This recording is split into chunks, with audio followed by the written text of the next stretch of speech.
আমায় প্রতিদিন খেতে দিতে পারবে তো? আরে কি বলছো? আমি এখানে হাজার হাজার মানুষকে প্রতিদিন খাবার দিচ্ছি, আর তোমাদের দুজনকে দিতে পারবো না?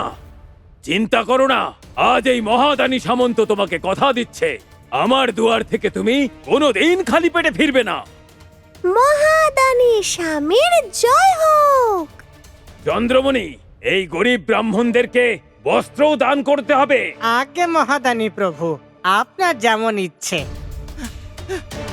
মহাদানী মালিক, মহাদানী মালিক, শেষ হয়ে গেল, সব শেষ হয়ে গেল মালিক, সব কিছু শেষ হয়ে গেল। আরে কি হয়েছে? ব্যবসার জন্য আপনার যে 5 জাহাজ জিনিসপত্র নিয়ে গিয়েছিলাম, মাছ সমুদ্রেতে ডুবে গেল মালিক, মাছ সমুদ্রেতে ডুবে গেল। হ্যাঁ, কি হয়েছে? আমার জাহাজ ডুবে গেছে? আ, আ, আ, আ, আমার বুকটা, আমার বুকটা কেমন যেন হচ্ছে। প্রভু, আহ, প্রভু, আহ, কি হলো আহ, প্রভু আপনার? আরে ধরো ধরো, কে কোথায় আছো? কি হয়েছে? প্রভুকে কি হয়েছে ধরে না? ঘরে নিয়ে চলো। আহ, আহ, আহ, আহ, ওনার পতন শুরু।